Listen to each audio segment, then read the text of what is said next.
நானும் நீங்களும் நம்மள பெத்து வளர்த்த அந்த 2 ஜீவன் முன்னால எதனால இவ்வளவு கோபப்படுறோம்? மாசம் 1 லட்சம் சம்பளம் வாங்குற ஒரு பையன் அவனோட அப்பா முன்னாடியும் அம்மா முன்னாடியும் எந்த நேரமும் கோபத்தோட எரிஞ்செரிஞ்சு விழுகிறான். அவனோட ஃப்ரெண்ட்ஸ் முன்னாலையும் ரிலேட்டிவ்ஸ் முன்னாலையும் உங்களுக்கு ஒண்ணுமே தெரியாது, கொஞ்சமாச்சு வாய மூடிக்கலாமே அப்படின்னு சொல்லி கோபப்படுறான். பட் அடுத்த நாள் காலையில அவனோட அப்பாவும் அம்மாவும் ஒரு ஆக்சிடென்ட்ல வஃபாத் ஆகுறாங்க. அந்த நாள் நைட் அவனோட கைக்கு அவனோட அப்பா அம்மாவோட ஒரு டைரி கிடைக்குது. அந்த டைரிய புரட்டி பார்த்த ஒரு பக்கத்துல இந்த வரிகள் இருக்கு. இன்னைக்கு என்னோட மகனுக்கு 3 வயசு. நாங்க எல்லாரும் ஃபேமிலியா ட்ரிப் வந்த இடத்துல ஒரு குட்டிமான பார்த்த என்னோட பையன். அது என்னப்பா அப்படின்னு சொல்லி கைய காட்டி 25 முறைக்கு மேல கேக்குறான். அவளும் நானும் அவனை கட்டி அணைச்சி முத்தமலையில அதுதான் ஒன்ன மாதிரியே குட்டி மான் குட்டிடா தங்கம் அப்படின்னு சொல்லி சொன்னப்போ எனக்கும் அவனுக்கும் அவன் மேல இருந்த பாசம் அதிகரிச்சது. இந்த வரிகளை பார்த்த அந்த பையன் கவலையோட கண்ணீர்ல மூழ்கி கதறி கதறி அழுகுறான். அப்பா அவனோட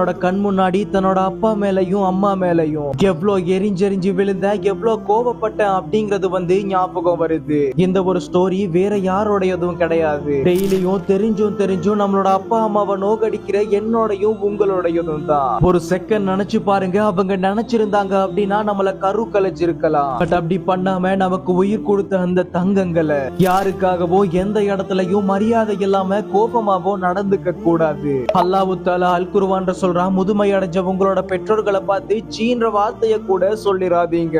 இன்னும் நபி ஸல்லல்லாஹு அலைஹி வஸல்லம் அவர்கள் சொல்றாங்க, உங்களோட தாயின் காலடியின் கீழே தான் சொர்க்கம் இருக்கு அப்படின்னு. இந்த உலகத்துல நமக்கு யார் முன்னாடி வேணா போய் அவங்களோட கண்களை பார்த்து மன்னிப்பு கேட்க முடியும். பட் நம்மளோட அப்பா முன்னாடியோ நம்மளோட அம்மாவோட கண்களை பார்த்தோ என்ன மன்னிச்சிருங்கப்பா, என்ன மன்னிச்சிருங்கம்மான்னு சொல்லி நம்மளோட கண்கள் கலங்காம சொல்லவே முடியாது. இன்ஷா அல்லாஹ் இன்னைக்கு உயிரோட இருக்க நம்மளோட அப்பா அம்மா முன்னாடி போய் மன்னிப்பு கேட்கறது மட்டுமே இல்லாம இனிமேலும் அப்பா அம்மா கிட்ட நல்ல முறையில நடந்துக்கிற பாக்கியத்தை அல்லாஹ் தஆலா தருவானாக.